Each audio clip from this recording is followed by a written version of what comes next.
Bueno, ¿tienen sus cuadernos listos para tomar nota? Próximo tema en relación a la vida del hombre en el hogar.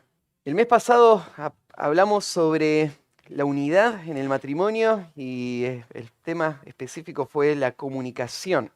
Hoy vamos a hablar acerca de la crianza de los hijos y antes que pienses, yo ya crié hijos o todavía no llegué, no sé si algún día el Señor me los conceda como algunos de los muchachos solteros, quiero que entiendas que todo hombre necesita entender estos principios porque todos hemos sido llamados a participar en la vida espiritual de otros. Y la crianza de los hijos es el patrón que el Señor estableció para entender lo que es el ministerio pastoral y el liderazgo bíblico en la iglesia. Es el parámetro que va a determinar si yo estoy calificado para ser un hombre que pueda guiar y pastorear la vida de otras personas. Entonces, mucho de lo que sucede en el hogar sucede en la vida de la iglesia. Todo hombre, aun cuando no llegue nunca o no esté nunca en la función pastoral, necesita acompañar la vida de la iglesia y para Mati se viene el desafío pronto, si el Señor lo permite. Así que para todos es este tema que estamos aprendiendo. Este fue el diseño de Dios y necesitamos crecer en entenderlo y poder vivirlo, sin importar el lugar donde estemos en nuestra vida. Cuando pensamos en la crianza de los hijos, hay una relación con el tema de la unidad que vimos la última vez. Porque para poder vivir la unidad en el matrimonio, claramente la comunicación va a ser crítica, pero a partir de ahí tenemos que aprender a estar en una misma sintonía en todas las áreas. Y la crianza de los hijos es una de las áreas que más tensión pone en la relación matrimonial. Y no podemos aspirar a una vida de unidad profunda, como Dios la diseñó y como le hemos estado hablando, siendo una sola carne, si no aprendemos a comunicarnos en este área. Y como matrimonio tener un mismo criterio y trabajar como equipo en la tarea de la crianza de nuestros hijos. La verdad es que la mayoría de los matrimonios no, no funcionan muy bien en este área. Y la razón es porque estamos improvisando. Hacemos lo que nos parece que es lo correcto, tocamos de oído, por decir así, hacemos lo que hicieron con nosotros o lo que nos parece obvio y natural, pero no tomamos suficiente tiempo para poner principios en nuestra vida como familia de lo que Dios dice que debe ser la crianza. La escritura es el factor de unidad en la vida del matrimonio y en la vida de la iglesia, ¿no? Es lo que es el terreno común donde dos hijos de Dios se ponen de acuerdo en todas las áreas. Y cuando un matrimonio va a las escrituras y saca de las escrituras los principios bíblicos para este área, como todas las demás, y los va evaluando y los va corrigiendo con las escrituras, el resultado va a ser unidad. El resultado va a ser un complemento y una cooperación para este gran llamado que ha recibido la familia. Pero si no lo hacemos, si nos mantenemos así, las cosas no van a ir bien. Eh, Sin importar cuán capaz, inteligente o cómo crees que vos podés llevar adelante esta tarea, eh, de una manera u otra, la vida de la crianza de los hijos va a verse limitada y va a terminar en el fracaso, no va a poder llegar al diseño que Dios tuvo para el matrimonio y la crianza. Entonces, vamos a hablar en estos minutos de cómo se ve una filosofía bíblica de crianza de hijos. Hemos estado charlando sobre esto en Eclesia, una filosofía bíblica de ministerio, y lo que eso significa es de qué manera la Biblia regula y dirige cada aspecto de nuestra vida. Y cómo podemos escribir y tener en claro una serie de principios que nos ayuden a tomar buenas decisiones y a que funcione cada área de nuestra vida. Toda nuestra vida debería estar gobernada por una forma de pensar bíblico. Ahora lo vamos a aplicar a la crianza de hijos. Vamos a pensar en una filosofía bíblica para la crianza de hijos. Para muchos de ustedes esto no va a ser algo nuevo, pero creo que todos estaríamos de acuerdo en que tenemos que crecer. Y necesitamos gastar tiempo en esto. Necesitamos sentarnos con nuestras esposas y hablar más sobre este tema. Necesitamos aclararlo, ponerlo por escrito, necesitamos reconocer implicaciones de principios que ya hemos sabido por mucho tiempo y conectarlos con lo que estamos haciendo. Entonces, vamos a pensar en este tema. Pensar en una filosofía bíblica de ministerio, de crianza de hijos, lo que implica es que Dios tiene el derecho de guiar nuestra familia. Él es el creador, Él es el que sabe cómo funciona, y de Él es de donde deberíamos derivar las metas, los planes, las estrategias y el estándar por el cual deberíamos trabajar para criar a nuestros hijos. Dios es el que lo debe establecer. Y hay muchos pasajes donde la Biblia nos da instrucciones, pero hay uno que es un clásico. Vamos a ir a Efesios capítulo 6, versículo 4, porque en un solo versículo tenemos condensada una filosofía bíblica de crianza muy profunda, muy clara, muy sencilla, que nos va a ayudar esta noche a ordenar nuestra familia y este principio. Leemos Efesios 6:4. Dice, y vosotros padres, no provoquéis a ira a vuestros hijos, sino criadlos en disciplina y amonestación del Señor. Lo primero que tenés que notar es que el versículo es para nosotros. Y cuando digo nosotros, hablo de los hombres de la iglesia. La expresión ahí que usa padres, claro, en castellano padres puede ser genérico, pero también puede ser relacionado a un género puntual, ¿no? Cuando decimos el Día del Padre, nos referimos a los hombres. Y en ese sentido está puesto acá. En el griego, la palabra padres, acá, está haciendo referencia específica a los varones, a los papás. ¿Sí? Podríamos cambiar la palabra y poner entonces vosotros papás, no provoquéis a ira a vuestros hijos. Es interesante que Pablo le habla a los papás en cuanto a la crianza de los hijos. No es porque solo los papás hacen esta tarea, obviamente. Hay muchos pasajes en la Biblia que hablan de lo valiosa que es la tarea que las mamás hacen. Muchos pasajes que están dirigidas a ellas.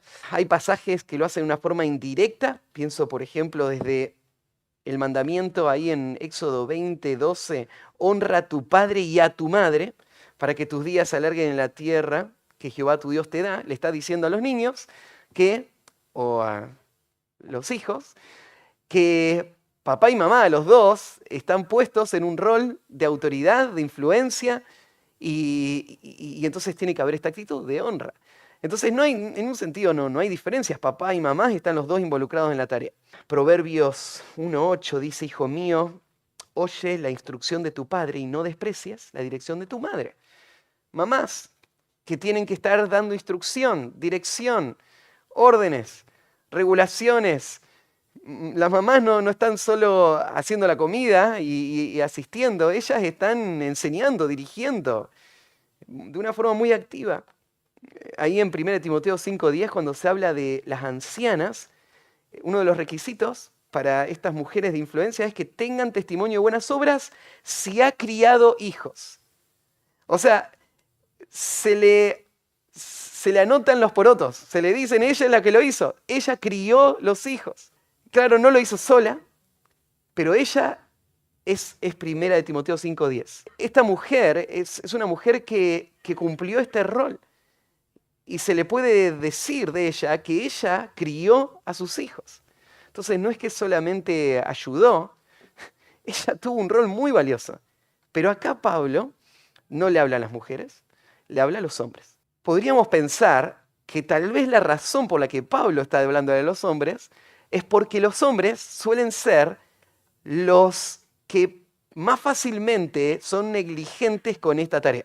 Y como hombres somos expertos, ¿no es cierto?, en pensar en excusas por qué no hacemos esta tarea. Podemos pensar que criar hijos es una tarea de mujer.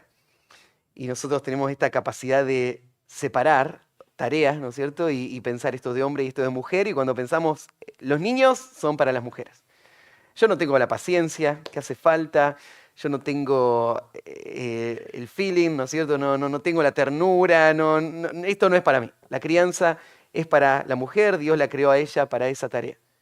Entonces, para que no haya espacio para eso, Pablo le habla a los hombres. Hombres, papás, hagan esta tarea. A veces también tendríamos la tentación de pensar, bueno, yo estoy todo el día afuera, estoy trabajando para traer la comida a la casa. Entonces, si yo trabajo y traigo la comida, que mi esposa por lo menos haga algo, ¿no? Ella se encarga de los hijos. Entonces trabajamos en equipo. Yo trabajo afuera, mi esposa se ocupa de los niños. Y muchos hombres piensan de esta manera. Pero acá te acorrala el texto bíblico y te dice, no hay dónde escapar, porque esta es tu responsabilidad. Vos tenés que criar a los hijos. Obviamente no está diciendo que la mujer no va a participar, pero lo que está diciendo es que vos sos el responsable final por lo que va a pasar con los hijos. Entonces, pienso, Pablo puede haber dicho, críen a sus hijos porque podrían ser negligentes ellos, pero también lo debe haber dicho porque Pablo está pensando, el hombre es el responsable. Aún es responsable de lo que la mujer hace. O sea, cuando la mujer está haciendo la tarea, en realidad es el hombre haciéndola a través de la mujer. Porque él es el que recibió la autoridad final del hogar y él es el que va a rendir cuenta por este hogar al Señor. Entonces, al hombre le dice, ustedes críen a sus hijos. No porque ellos van a hacer todo, pero porque ellos son los responsables finales. Este es el concepto que aparece también en 1 de Timoteo, capítulo 3. Aparecen los requisitos pastorales y en el versículo 4, en el 5 y en el 12 se habla de que un hombre maduro que puede guiar la casa es un hombre que gobierna bien su casa, que tiene a sus hijos en sujeción. Este es el concepto. El hombre es el que gobierna la casa, el que tiene a sus hijos en sujeción. Pero claro, gobernar la casa significa que él es el que vela por que esto suceda. No es el que hace todo, pero él es el responsable, es el administrador, es el que guía. Entonces, como un buen administrador, él tiene que conocer las habilidades, los recursos, las necesidades, el potencial, los problemas, y él tiene que poder tomar esas habilidades, recursos y situaciones y orquestarlas y organizarlas para que la tarea que recibió para hacer se cumpla. Y en este contexto, la mujer es su herramienta más importante. Entiéndanme bien, la mujer no es una cosa, vos no estás usándola, pero pensalo así. La tarea de la crianza es una tarea, es un trabajo en equipo. Vos sos el líder del equipo. Vos tenés que designar responsabilidades. Vos tenés que sacar el máximo de todos los participantes, ¿no? De todos los jugadores del equipo. Vos tenés que asegurarte que la tarea se cumpla. Y tu esposa tiene un rol crítico en esto. Tiene un rol crítico porque ella va a estar más tiempo con los niños, lo más probable que vos. Es porque sin duda ella también tiene cualidades que son muy importantes para la crianza. Y el Señor se las dio para que ella lo pueda hacer. Y ella va a tener una gran influencia. Entre paréntesis, hombres solteros. Esto es algo que tienen que tener en cuenta cuando piensan en una esposa. Tus hijos, la influencia más grande que ellos van a tener va a ser de tu esposa. Así que tenés que elegir bien, porque su carácter, sus criterios, su profundidad espiritual, eso va a marcar la vida de tus hijos y las generaciones que vengan por delante. Esto es importante a tenerlo en cuenta. Es más que solamente tu compañera. Es un integrante de un equipo muy importante que tiene una tarea muy valiosa y que va a tener un rol clave. Entonces, así es como tenés que pensar como un equipo. La crianza de los hijos es la tarea, tu esposa es tu compañera y van a trabajar juntos para ese trabajo. La verdad es que la mayoría de los hombres no lo piensan de esta manera. Como decía antes, ellos se relajan en la tarea que sus esposas van a hacer. O participan en algún aspecto, pero no están guiando todo lo que implica la crianza. Y este pasaje nos guía a nosotros como hombres entonces a cómo tomar esta responsabilidad. Dividamos en algunas piezas el pasaje y después la vamos a unir para entender todo el principio. Vosotros padres entonces, ¿cuál es la orden? Bueno, acá hay un aspecto negativo y un aspecto positivo de la orden. Vamos a arrancar por la segunda parte del versículo. ¿Sí? No provoquéis a ir a vuestros hijos, vamos a verlo en un ratito, sino criadlos en disciplina y amonestación del Señor. El concepto que tenéis que pensar acá es esta orden de criar a tus hijos. Criar a tus hijos. Esta palabra podríamos ver en este verbo 3 elementos. El verbo es un verbo que está en voz activa, en modo imperativo y en tiempo presente. Vamos a ver qué implicancia tiene esto con este concepto de criar a nuestros hijos. En primer lugar, este verbo está en voz activa. Lo que da a entender es que la crianza de los hijos no es algo que sucede por sí solo. Lo que implica esta orden de criar a los hijos es que va a haber resistencia. Es que naturalmente los hijos no van a tender hacia el orden, la obediencia, la piedad. No es eso el camino natural. Voz activa significa que hay trabajo para hacer. En el mundo hoy se cree que los niños son por naturaleza buenos y que es el entorno el que les afecta para mal. Entonces, más bien, la tarea del papá es correrse, tratar de influenciar lo menos posible para que no lo contamine y que el hijo se exprese como él quiere hacerlo. Los papás saben que eso es una tontería, ¿no es cierto? No tiene ningún sustento, en ninguna forma. Desde que nacen nosotros sabemos que la vida, las decisiones, las actitudes demuestran la corrupción que hay adentro. Entonces este mandato, padres críen a sus hijos, da a entender esta responsabilidad activa. Este es un trabajo arduo que va a haber que hacer. El modo imperativo indica la orden que significa este mandato. O sea, cuando Pablo está diciendo padres críen a sus hijos, no es como el consejo de un amigo que le está diciendo, fíjate de hacer algo en este área. Esta es la orden del Dios soberano que espera obediencia inmediata y completa. No hacerlo sería una expresión de rebelión a Dios y a su diseño y a su mandato. Estén en el modo imperativo. Y está en tiempo presente. O sea, no dice criaron, no dice criarán, sino crían. Crían estarían en el criadlo, sería el sentido de ahora. Este ahora es una hora donde tus hijos estén. Es verdad que el paso del tiempo cambia la relación que un padre tiene con sus hijos. Y es verdad que este concepto está relacionado principalmente con la etapa en la que los hijos están en el hogar. Pero hay un aspecto en el que el trabajo de un papá no termina nunca, en toda la vida de los hijos, y donde tu influencia y tu ministerio sigue afectándoles durante toda su vida. Pero la idea, ¿no es cierto?, ahora críenle, significa que ahora es el tiempo de hacerlo. Y ese ahora siempre va a estar. Por lo tanto, la crianza de los hijos es una tarea que no tiene recreos. Siempre está ese ahora, criadlos, pesando sobre vos. No hay vacaciones de esta función. Desde el momento que tu hijo llega hasta el día que se vayan de la casa, ese ahora es continuo. Siempre es el momento. Cualquier circunstancia, cualquier momento es una oportunidad y es un requisito de parte de Dios que yo lo use para esta tarea de criarles. A eso me voy a abocar.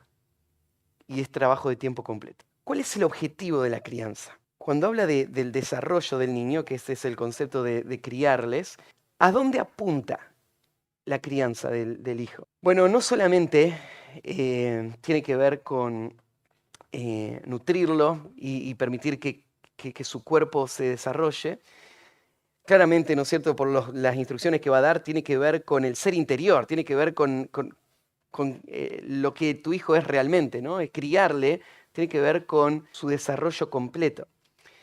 Entonces, ¿a dónde apunta la crianza de nuestro hijo? Bueno, si miramos ahí afuera lo que hay en este mundo, la crianza tiene que ver con los intereses del papá, ¿no? Prepararle para el futuro que el papá ambiciona para su hijo, que usualmente tiene que ver con su avaricia, su amor propio, su vanagloria, su ego. Y entonces le está preparando para un futuro que él mismo está forjando, él mismo ambiciona. Ahora, para un papá cristiano, ¿qué es? ¿Cuál es la meta? ¿Dónde estamos apuntando? ¿Para qué lo estamos preparando a nuestro hijo? Bueno, podríamos resumirlo de esta manera. La crianza tiene como fin exponer a nuestro hijo a la persona de Cristo, para que nuestro hijo pueda amar a Cristo, ser salvo, ser transformado por Él, amar a Cristo, seguir a Cristo, llegar a ser como Cristo y vivir para Cristo toda su vida. Sea como sea que eso se vea en el futuro, en la diversidad en la que Dios podría usar la vida de nuestro hijo. No le estamos preparando para que sea un pastor necesariamente, aunque amamos la iglesia y oramos por pastores, pero queremos que él sea un discípulo de Cristo, un discípulo maduro, un discípulo que llegue a ser perfecto en Cristo Jesús. Por eso hablamos, ¿no es cierto?, que tus hijos son tus primeros discípulos. Primeros en el sentido de responsabilidad. Vos no vas a ir a discipular a jovencitos que están ahí afuera cuando tu hijo está acá y no estás haciendo tu trabajo con él, ¿no? Es la primera responsabilidad tuya como papá. Pero esta es la meta. Podrías aplicar los principios que tienen que ver con el discipulado y aplicárselos a tu hijo y te servirían como un patrón de qué tenés que hacer como papá. Si agarrás la gran comisión, tenés que ir, tenés que bautizarle y enseñarle que guarden todas las cosas que yo os he mandado. La tarea con tu hijo es evangelizarle, es que él pueda identificarse con Cristo y es trabajar en él, no solamente en la información, sino en la obediencia para que su vida sea transformada y llegue a ser como Cristo. Esta sería la tarea. ¿Cómo se logra esa tarea con nuestros hijos? Acá hay algo distinto que sucede en el entorno del hogar a lo que ves ahí afuera con tus demás discípulos. Acá hay instrucciones muy específicas de cómo hacerlo. Fíjate que en este pasaje no solamente tenemos el qué, sino que tenemos el cómo.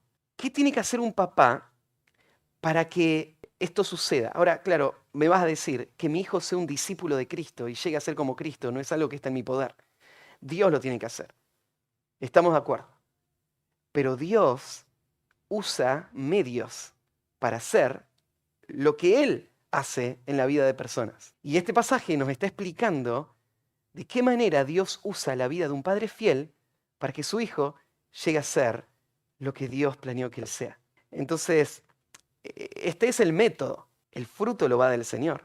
Pero esta es la tarea que vamos a hacer. Hay 3 conceptos que vamos a tomar como el método y viste que hay uno que comienza con un no provoquéis a ir a vuestros hijos, y 2 que están en su forma positiva. ¿Sí? Criadlos, y hay 2 conceptos que acompañan la crianza, el concepto de la crianza, en disciplina y amonestación del Señor. Arranquemos con el negativo primero. Vosotros padres no provoquéis a ira a vuestros hijos. ¿Cómo vamos a criar a nuestros hijos? No provocándoles a ira. Ahora, ¿qué significa no provocarles a ira? Obviamente no significa que le voy a dar todo lo que quieren para que no se enojen. Esa es la técnica del mundo ahí afuera. Buscar, ¿no es cierto?, complacer y negociar con nuestro hijo. Esto no es lo que Pablo está diciendo. Lo que Pablo está hablando no es de la ira en general, sino que está hablando de una ira inapropiada.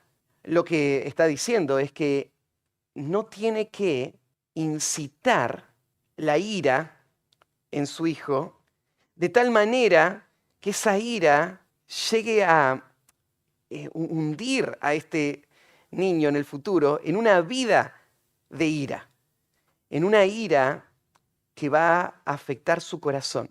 Hay otro pasaje que es paralelo a este, que nos echa un poquito de luz a este concepto de qué significa no provocar a ira, que está en Colosenses 3:21. Colosenses 3:21, el libro de Efesios y de Colosenses se parecen y hay muchos pasajes que vos podés ver a Pablo dirigiéndose a diferentes congregaciones, pero diciendo los mismos conceptos. Y hay pequeños matices de diferencia que te ayudan a enriquecer el concepto. Entonces, en Colosenses 3:21 dice, padres, no exasperéis a vuestros hijos, que ahí estaría el concepto de provocar a ira, para que no se desalienten. Entonces lo que estaría dando a entender es que esta provocación traería este resultado, que es el que no queremos que suceda. Entonces, como no queremos que suceda esto, aquello, no vamos a hacer esto. ¿Qué es lo que está diciendo que va a pasar con los hijos? Bueno, esta ira que el padre provocaría en el hijo va a ser, podríamos decir, que quite el viento de las velas. Lo podríamos pensar en este cuadro. Que no se desalienten. Yo estoy siguiendo en este apunte un material que escribió un autor que se llama Wayne Mack, y él explica acá lo que sería provocar a ira. Y él dice, no los críes de tal manera en que se frustren completamente, se apoquen, se vuelvan amargados, perezosos, hostiles, pesimistas, negativos, temerosos, inseguros, rebeldes, resentidos o impiadosos. Lo que está diciendo es que hay cosas que padres hacen que afectan el corazón de sus hijos y que van a dejar marcas por el resto de sus vidas. Y ser un buen papá implica, en primer lugar, no hacer esto. Es cuidar algo que es muy delicado. Es entender lo frágil que es y protegerlo. Es saber administrar tu comunicación y tu liderazgo de tal manera que lo que vos hagas no produzca este desánimo, este desaliento que va a afectar el desarrollo de la vida de tu hijo. ¿Cuáles son las cosas que desalientan el corazón de un hijo? Ahí en 1 Corintios 13:11 hay un versículo que es muy útil para entender al niño o al hijo. Dice, cuando yo era niño, hablaba como niño, pensaba como niño, juzgaba como niño. Mas cuando ya fui hombre, dejé lo que era de niño. Lastimamos el corazón de nuestro hijo cuando esperamos de ellos más de lo que pueden hacer. Me acuerdo cuando en la vida de la iglesia estábamos alentando a las familias de la iglesia y pensando en integrar a los niños en la vida de la iglesia y junto con los adultos y aceptar las características de los niños, y decíamos, los niños son niños. Y no nos tiene que alarmar eso, ni de ninguna manera disimularlo, taparlo, porque es así, es normal. Entonces estamos en un salón, ¿no es cierto? Y hay una mamá que está tratando de ponerle cualquier cosa al niño para que no llore. Y de repente empieza a llorar y empieza a mirar, me estarán mirando, se empieza a sentir incómoda. Y es un niño. ¿Qué esperamos? Los niños lloran. Los niños lloran, ¿no es cierto? Porque es su forma de expresar. Es su única manera de expresar antes que sepan hablar, ¿no es cierto? Con el llanto. Entonces, es lindo el llanto de un niño. Claro, el otro día lo dije y alguien mencionó, claro, es lindo cuando no es a las 3 de la mañana, ¿no es cierto? Y no lo podés hacer callar. Pero es lindo en este sentido. Es la característica de este ser que se está formando. No es algo negativo, no es algo malo. Es algo propio de esa edad. Es algo que estaba, bueno, no tenemos ninguna evidencia bíblica, pero estaba antes de la caída. ¿Cómo se comunica un niño, ¿no es cierto? Y pide leche, no lo puede hacer de otra manera. Y nunca en la Biblia es presentado como algo negativo. Son niños. Ahora, este criterio, ¿no es cierto? De cuando yo era niño hacía lo que hacía un niño y ahora soy adulto, tiene que ver con el desarrollo natural. Cuando nosotros esperamos de un niño que viva como un adulto, lo que hacemos es quitar el viento de la vela. Lo que hacemos es desalentar el corazón frente a lo que es imposible para él. Entonces, ahí hay un criterio para tomar. Otro criterio, tené cuidado de cómo corregís a tu hijo. Otra de las formas en las que le podemos desalentar es al corregirle con palabras que destruyen. Ahí Efesios habla de estas palabras, ¿no? Ninguna palabra corrompida salga de vuestra boca, sino la que sea buena para la necesaria edificación a fin de dar gracia a los oyentes. Hay palabras que edifican y hay palabras que tiran todo abajo. El corazón de un niño es tierno. Y una palabra como, me acuerdo de alguien que me contó, mi papá de chiquito siempre me decía, ¿qué tenés, manos de manteca que se te cae todo? Y me lo decía con dolor, no sé cuántas veces se lo dijo el papá.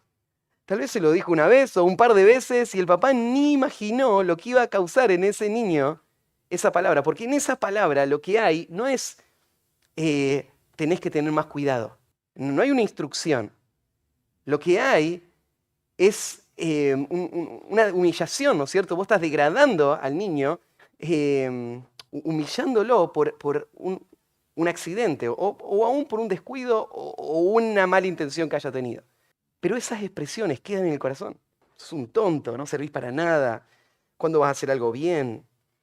Siempre de esta manera, nunca vas a cambiar. Esas palabras quitan el viento de la vela. ¿Sí? Esas palabras provocan a ira. Tal vez no es una ira que te lo va a expresar en el momento, pero es una ira que se va a guardar en el corazón y que va a afectar por muchos años. Entonces, tené cuidado cómo corregís. Tiene que ser de una manera cortés, respetuosa. La blanda respuesta quita la ira.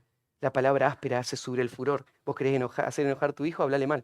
Hablale con dureza. No te digo hablar con firmeza, porque a veces tenés que hacerlo. Pero hablar con palabras ásperas, palabras toscas. Eso va a provocar ira. Otro concepto relacionado con no provocar ira tiene que ver con practica lo que predicas. Ahí en Filipenses 4:9 Pablo nos da un ejemplo hermoso de cómo tenemos que pensar en cuanto a la crianza de hijos. Él lo estaba diciendo en cuanto a los creyentes, pero él dice, lo que aprendiste y recibiste y oíste y viste en mí, esto haced. Filipenses 4:9. Y el Dios de paz estará con vosotros. Sigan lo que vieron, lo que escucharon, lo que te pasé. Este debería ser nuestra actitud en la crianza. Hay un dolor que se cultiva en el corazón de una persona que ve una vida de inconsistencias y una vida de doble estándar. Una vida, ¿no es cierto?, de dureza contra el pecado del niño, mientras hay liviandad y liberalidad en la vida de los padres. Entonces, practica lo que predicas. Otro principio, muéstrales amor y comunica afecto frecuentemente. Ahí en 1 Tesalonicenses 2:7, Pablo habla de lo que debe pasar en la vida de un hogar, cuando dice, antes fuimos tiernos entre vosotros, como la nodriza que cuida con ternura a sus propios hijos. Es natural, en un hogar hay ternura. Una mamá cuida con ternura a sus hijos. Y hombres también pueden ser tiernos, deben ser tiernos. Pablo fue tierno con sus discípulos. Papás tienen que ser tiernos con sus hijos. Parte de no provocar a ir a sus hijos es esto, es comunicar afecto constantemente. Admite tus errores y pide perdón cuando fallaste. Varios pasajes que tienen que ver con esto. Ahí puedes poner Mateo 5, 23 al 24. Sé un buen oidor. Abrí el canal de comunicación. No hay nada más frustrante que el sentir que no te escuchan, que a nadie le interesa lo que decís o pensás. Y aún en los momentos donde te animás y hablás, del otro lado hay indiferencia. Y no se tomó con importancia, no se pensó relevante lo que vos estabas diciendo. Y entonces eso te comunica, ¿no? Mis problemas no son importantes. Mi dolor no es importante. Entonces a vos te puede parecer insignificante, es un niño. Sus problemas parecen muy pequeños. Pero esa indiferencia, ese descuido, carga el corazón y afecta el corazón. Entonces, acá hay algunos de los principios. Pero volviendo ahí a Efesios 6, no provoquéis a ira a vuestros hijos. El primer mandato es negativo, ¿no? Esto es lo que no hay que hacer si queremos cumplir la tarea de criarles. Pero hay dos que son positivos. Criadles en disciplina y amonestación. Arranquemos con el último. Vamos a criarles en amonestación del Señor. La palabra amonestación literalmente significa poner en la mente. Criar a nuestros hijos significa poner en la mente de nuestros hijos. Esto implica un contenido. ¿Qué es lo que va a ser puesto en la mente? Bueno, la palabra de Dios, ¿sí? La instrucción, el consejo, la amonestación que el Señor da en su palabra. Vamos a cargar su vida con la verdad de la palabra. Este es uno de los grandes privilegios que tenemos como papás, que tenés que valorarlo tremendamente. Vos tenés ahí terreno virgen, listo para ser arado, ¿no es cierto?, y sembrado. Vos tenés ahí un tanque vacío, listo, ¿no es cierto?, para ser llenado con toda la verdad que va a enriquecer y que va a dirigir la vida de esta persona para siempre. Y ese es tu gran tesoro, es tu privilegio y es tu gran responsabilidad. Hay que hacerlo bien. Entonces, ¿qué significa llenar la mente de tu hijo? Bueno, en primer lugar, tenés que instruirlos en doctrina bíblica. La Biblia es profunda y podríamos pasar toda una vida sin llegar hasta lo más bajo, los pensamientos más profundos. Pero es tu tarea como papá volcar en la medida que la edad lo permite, con el desarrollo natural que tiene el niño, pero llenar su mente con la doctrina de las Escrituras. Y cuando me refiero a la doctrina, me refiero a la teología. Me refiero a la teología propia, a la bibliología, a la antropología, a la martología, a la soteriología, la neumatología, la escatología, todas las doctrinas de la eclesiología, toda la doctrina, vos tenés que instruir a tus hijos en todo eso. No te estoy diciendo que le tenés que hacer leer la teología sistemática a tu niño de 5 años, pero vos tenés que aprovechar cada oportunidad para construir un marco teológico claro, bíblico, profundo. Vos tenés este gran privilegio de hacerlo como papá. No solamente tenés que poner en la mente doctrina y verdad en este sentido, sino que tenés que poner en su mente también los principios bíblicos prácticos que van a darle sabiduría práctica para todos los aspectos de su vida. Y la Biblia está repleta. No hay ningún área de la vida natural que no esté señalada y guiada por las Escrituras. Y vos tenés que aprovechar eso. Hay muchas herramientas para hacerlo. Muchos papás disfrutan de compartir con sus hijos los proverbios. Déjame darte un consejo. A veces nos ponemos expectativas irrealistas, ¿no es cierto? Entonces, bueno, vamos a leer el proverbio del día. Y lees todo un capítulo sin poder profundizar mucho en ninguno de los versículos. No te apresures, no te afanes por leer todo un capítulo. Lee un versículo y mastíquenlo juntos. Y conectáselo a su vida práctica de niño hoy y mostrarle cómo esos principios gobiernan la vida de nuestra familia. Y la forma en la que entendemos la vida, y la forma en la que entendemos el ministerio, la iglesia, las relaciones, todo, ahí están, esos versículos. Y cuando lo masticaron suficiente, vayan al próximo. Si da el tiempo en una sentada para hacer 2 o 3, buenísimo. Si hicieron 1, ahí está, siguen al día siguiente con el próximo. Pero lo que vos tenés que hacer es cargar la mente de este niño. Son esponjas. Te sorprende, ¿no? Cómo van captando y cómo lo van relacionando y aplicando y cómo lo trajeron en el momento oportuno y vos decís, ¿lo entendió? Y eso no pasa por casualidad, no es que el niño, uy, mira, es un superdotado, cómo entiende, cuánto... Es la forma natural como Dios diseñó que los niños sean formados. Y entonces, aprovechémoslo. Papás tienen una sola oportunidad de hacerlo, y solo esa. La vida pasa muy rápido. No pierdas esa oportunidad. Es un tesoro. Carga la mente. Tenés que entender también de que es tu responsabilidad cargar la mente de tus hijos, pero no sos el único que va a aportar. Y tenés que buscar todas las herramientas posibles para que la mente del niño sea cargada. Ya sea la escuela dominical en la iglesia, donde él va a ser instruido y vos estás acompañando, aportando libros que le vas a ir consiguiendo y le vas a ir comprando y vas a ir armando su biblioteca y vos vas dirigiendo la mente de tu hijo con la clase de libro que le estás dando, ¿no? Con los ideales que estás poniendo, con los pensamientos que estás implantando. Ahí están, vas guiando la mente de tus hijos. Vas llevándolo a conferencias, a lugares, a situaciones, a ámbitos. Lo vas a inscribir en el instituto bíblico, vas a hacer lo que sea necesario, pero es tu responsabilidad como papá cargar la mente. Entonces, aunque muchos van a participar, la responsabilidad final está sobre nosotros para instruirles bíblicamente. Entonces, criarles, ahí hablamos de lo que es la amonestación del Señor, y ahora vamos a la disciplina del Señor, criarles en disciplina y amonestación. Este último concepto que vamos a ver, de nuevo vuelve a sacar a luz la resistencia y la realidad con la que vamos a lidiar en el corazón de nuestros hijos. Sé que muchos hablan de los niños como angelitos y todos los papás sabemos, ¿no es cierto?, que no son ángeles. Que el pecado está ahí a la vista y te duele como papá verlo. Quisieras mirar para otro lado, pero te recuerda lo profundo que es la caída y a dónde están realmente estos niños a quien vos tanto amás. Pero el concepto de disciplina implica que los niños no van a ir naturalmente por el camino que vos le vas a trazar.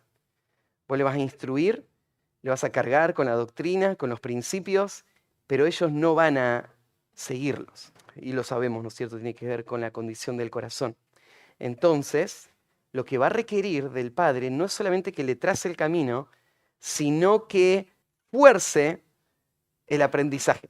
La forma en la que va a forzar el aprendizaje es creando estructura, reglas, normas, orden, disciplina, y también asegurarnos de dejar muy en claro que el camino más sabio es la obediencia a papá y a mamá. Entonces la disciplina va a crear un orden y va a crear una conciencia en el niño de que me conviene ir por este camino y no por otro. De otra manera, dejado a sus propios pensamientos, el niño no va a ir por ese camino. Y no ir por ese camino significa que no va a ir por el camino que va a traer bendición a su vida. Él no va a elegir lo que es mejor para él. Él no sabe lo que es mejor para él. Y vos lo sabés. Entonces, estas dos piezas van de la mano. Está la instrucción y después están los parámetros claros, el orden, la estructura y la disciplina que trae esta conciencia. Me conviene obedecer. Y ese pensamiento le mantiene en el camino que a él le conviene ir. Ahora, este concepto de disciplina está desvirtuado en el mundo actual. Así que hay una palabrita ahí muy importante en la descripción. Esta tiene que ser la disciplina y la amonestación del Señor. La disciplina, la única disciplina válida en la crianza de los hijos es la disciplina del Señor. ¿Qué significa la disciplina del Señor? Significan dos cosas. Significa la disciplina que el Señor designó en las Escrituras y significa la disciplina que el Señor mismo practica con sus propios hijos. La disciplina del Señor, tal como el Señor disciplina, así disciplinamos nosotros. El mismo principio, los mismos patrones, seguimos.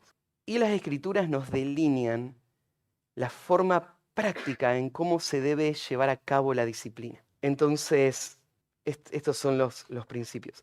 Hay una lista ahí en este libro del que tomé lo que estamos compartiendo ahora, hay una lista de principios prácticos a tener en cuenta en esto de la disciplina a los hijos. Déjenme pasar rápido por ellos, en alguno tal vez para un poquito, pero pasamos bastante rapidito para cerrar.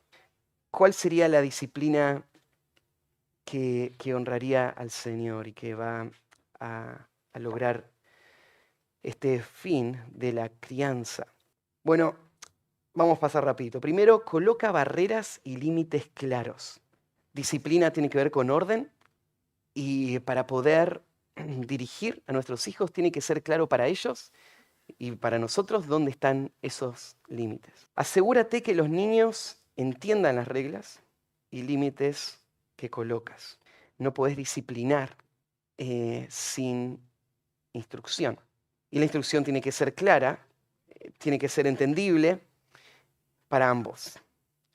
Y tiene que ser claro dónde está el límite. Los límites no tienen que ser ambiguos, no tiene que ser algo que esté librado al criterio o a la evaluación de la persona. Te dije que no comas mucho chocolate. ¿Cuánto es mucho chocolate? ¿No es cierto? No es claro el límite. Entonces, las reglas tienen que ser claras, absolutamente claras para ambos. No podés disciplinarlo por algo que no fue claro. Tercero, no les des a los niños demasiadas reglas. Es difícil seguir demasiadas reglas para él y para vos. Llega un momento donde vos ni te acordás qué dijiste que había que hacer, qué dijimos, qué día era que veías la peli o qué, ya ni te acordás, ¿no es cierto? ¿Cuántas reglas pusiste? Lo que es más efectivo para la crianza de los hijos son menos reglas, pero reglas que se cumplen cada vez. Lo que vos estás haciendo es entrenando a tu hijo en los principios de autoridad y de obediencia. Entonces, es siempre preferible menos, pero consistentes. No cambies constantemente las reglas o los límites. Se puede cambiar una regla, pero crea inestabilidad si las cambias todo el tiempo. Entonces, las reglas, si las ponemos, tienen que mantenerse por suficiente tiempo como para tener estabilidad. No hagas reglas arbitrarias de forma frecuente. Vos sos papá y vos podés decir, esto se hace así porque yo lo digo. Pero este no debe ser el patrón. Las reglas arbitrarias tienden a desanimar el corazón y no confunden el principio de autoridad. Porque el papá es autoridad, pero él está bajo autoridad. Él está representando la autoridad de Dios en la casa. Y las reglas arbitrarias comunican, estas reglas son caprichosas. Solamente tienen que ver con mi papá, pero no tienen que ver con Dios, no tienen que ver con nada. Entonces, las reglas principalmente tienen que estar asociadas a principios bíblicos. No exclusivamente, pero cuando vos pones una regla, el patrón debería ser, hay un principio bíblico atrás de esa regla. Recuerda que las reglas y límites son para el bien de tus hijos.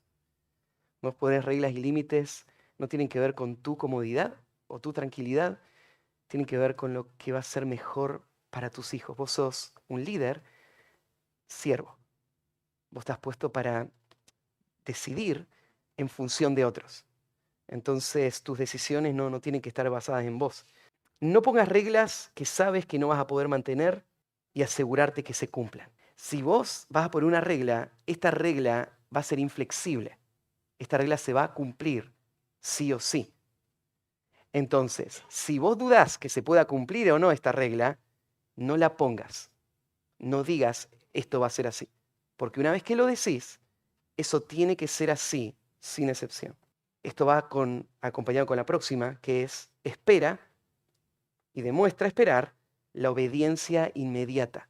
Vos no ponés reglas para que sean herramientas de intimidación o de manipulación. Vos ponés reglas que esperás que se cumplan y se cumplan inmediatamente. Cuando se rompen las reglas, aplica la disciplina correspondiente. Este sería el último. Lo que tenés que hacer es aplicar la disciplina. Y acá van algunos principios en cuanto a la disciplina que va a venir ahí cuando se rompen las reglas. Entonces vos estás estableciendo la estructura y ahora se rompió la regla. Cuando los niños son pequeños, la herramienta para la disciplina es la vara de la corrección. Hay un montón de versículos en Proverbios. Proverbios 13, 24, 22, 15, 23, 13 y 14, 29, 15. Todos estos versículos están mostrando el diseño de Dios para la disciplina física. Entonces, cuando son niños pequeños, esta es la herramienta. Cuando corregís, tenés que corregir con instrucción. El dolor físico no va a ayudar si no está acompañado de instrucción. Lo hemos enseñado en la iglesia muchas veces, pero les recuerdo cómo es que solemos alentar a los papás a hacerlo.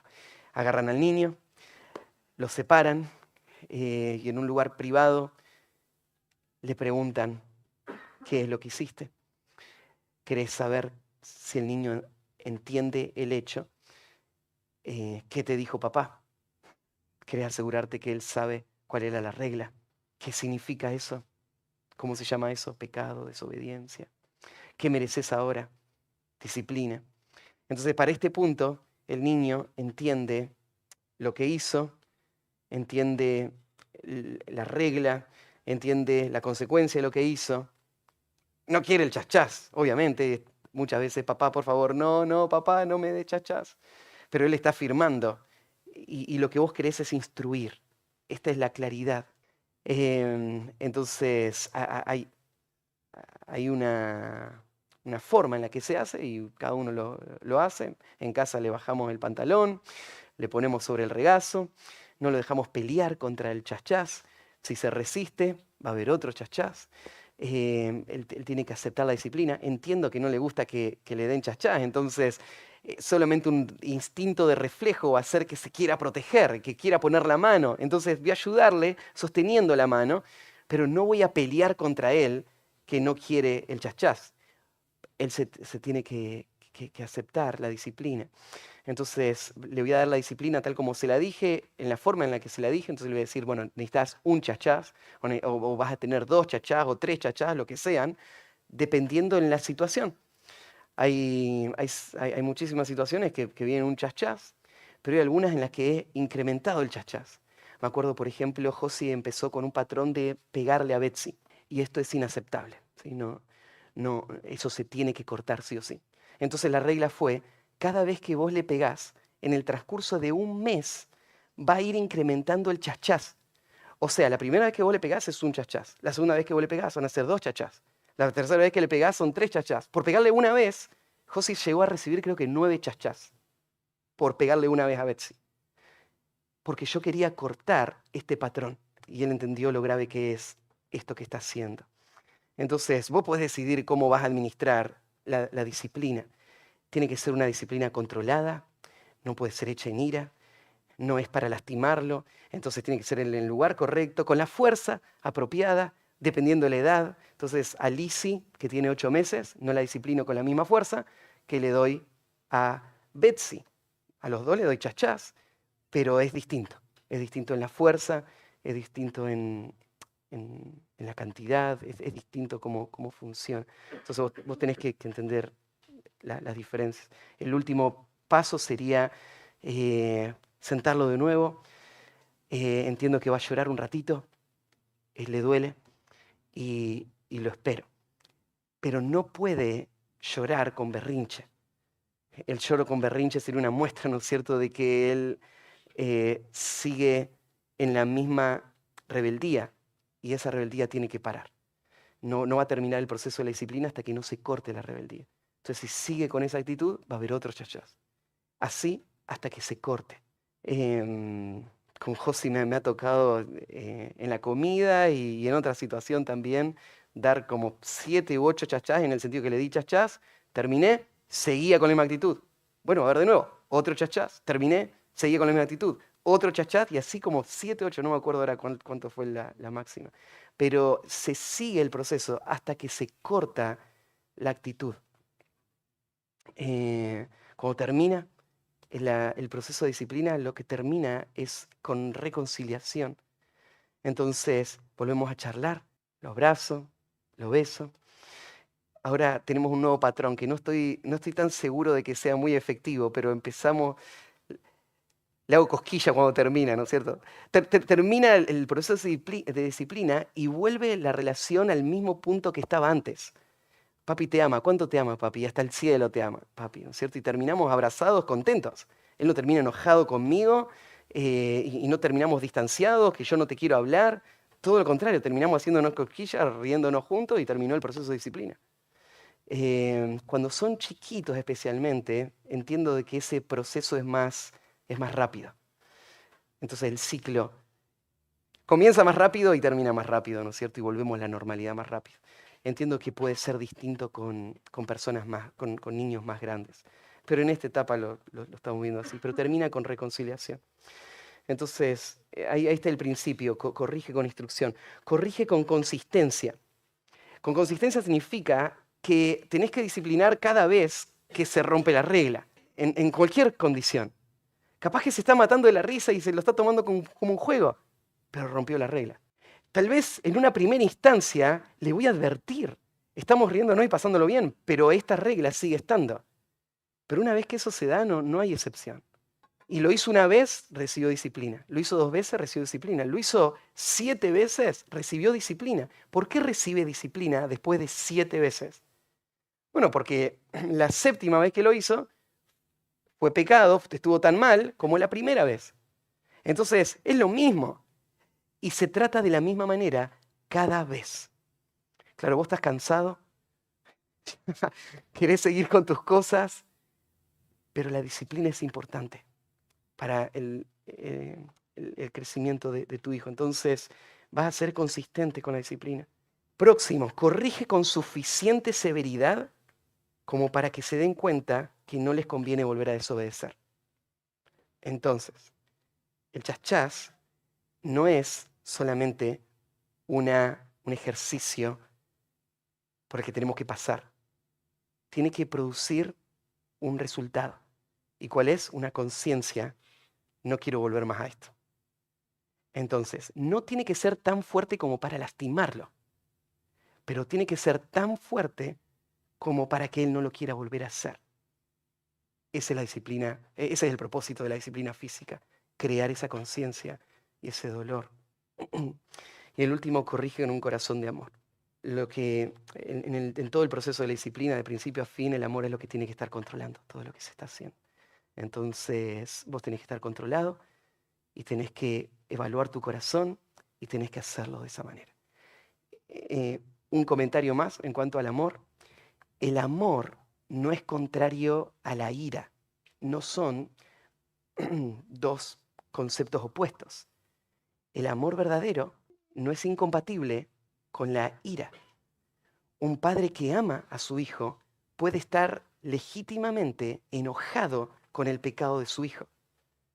Claro que ese enojo no tiene que llevar al padre a actuar de una forma pecaminosa, pero el pecado es algo horrible. Es algo con lo cual vos tenés que, sobre lo cual vos tenés que actuar y tiene que afectar tu corazón. Y el amor muchas veces está unido a la ira contra el pecado. La ira no te tiene que llevar a gritar, no te tiene que llevar a maltratar, no te tiene que llevar a lastimar, no te tiene que llevar a ninguna actitud pecaminosa. Pero no pienses que amor significa una actitud totalmente pasiva y fría, mecánica, que agarra y lleva al hijo por los pasos, sino que el amor muchas veces incluye este odio por el pecado. Bueno, entonces, un panorama bíblico de cómo se ve una filosofía bíblica de la crianza de los hijos. Y volvemos al principio. Como hombre, vos fuiste llamado por Dios a guiar a tu familia. Lo que ahora hace falta es crecer en unidad con tu esposa. Yo le voy a dejar ahí en el grupo una lista larguísima de tareas. Preguntas para hacerse mutuamente, textos para estudiar juntos.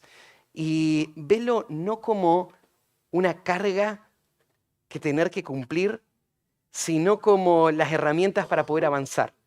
Avanzá todo lo que puedas avanzar, crecé en la comunicación con tu esposa en relación a la crianza, usá estos principios y permití que el Señor use esto para traer mayores niveles de unidad al matrimonio en estos aspectos.